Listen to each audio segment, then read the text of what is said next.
Okay, just checking in on the midway point of the rainbow paper sorter. It is looking rough. I still have to do pick the back color for that third side. It's opposite, so it's red, orange, yellow, green, blue. I have blue under here, and then I think I'm going to do purple on top. And yeah, it looks terrible. But that's how all my projects looks partway through, so I'm not worried about it. Okay. These little slideys are the end of me. I have them all over the room with first coats on them. Some of them have second coats on them. But I am getting somewhere with this little paper holder. I just wish it was going faster. This one's sort of killing me. It's a very long process to paint all these shelves, but it's worth it. I love it. And that one that I have washi tape around, I painted it into there. So it's the only one that doesn't pull out. It's not the fault of Stampin' Storage. It's my fault I painted it in. Okay, we got the last green little pieces to go in. And I was just sitting here thinking about this. And I'm going to put it in the unit that way, not this way. So we're going to swing around. It's going to go, this one I know where it's going. It's going right here. And those are all different notepads, different kind of fancy paper, things like that.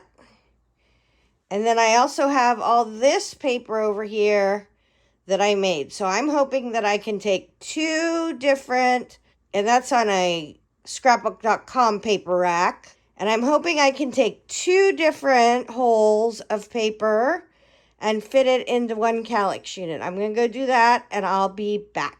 Okay, I've finished it up and I've spent a fair bit of time sorting through. I drew out a ton of stuff that were aspirational. I was going to use it, blah, blah, blah. So I turned my scrapbook.com stack into pre-made papers. So old papers, maps, scrapbook paper, things like that. Then I did weird shaped things, all my, art paper pads, things like that. That's right beside me, so I can grab it. My chair is where I'm standing.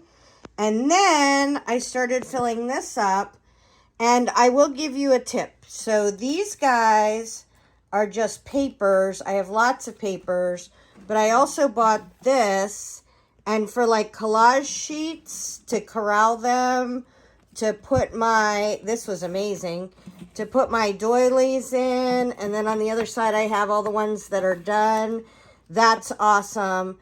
And this is extra ones that I haven't even used, and I have 2, 4, 6 spaces, and everything isn't packed in there. It is just, and I have 1, 2, 3 more shelves on the top. So for me, this is an absolutely game changer. Yes, I think I was aspirational to think I could take 3 containers of paper and turn them into 1 effectively, but even 2. The thing is that it's like, I feel like what I'm going to use that unit for is to have more of my own papers handy. Like I make a lot of, and I'm getting ready to do a video about this, so watch for it. But I make a lot of collage paper backgrounds that I can just put onto paper. I haven't used those very rarely over the last few years because they were 2 doors down and not organized and hard to get to. So now I feel like I can just grab one of those little envelopes and use them for a background on some of my artwork. And just to give you a little peek, I also have a spinner that's a rainbow. I have my paper sorter that's a rainbow. I have my stencil drawers that still, the top 5 are empty, so I'm not sure what I'm going to put in there. And then, ta-da, I have my 9-up divider that's a rainbow. So I love this. I'm going to do a whole video on my rainbow dividers. But today's video is about this little guy who is an amazing paper sorter for your Kallax unit. Hopefully that helps. Tara Jacobson, Artsy Fartsy Life.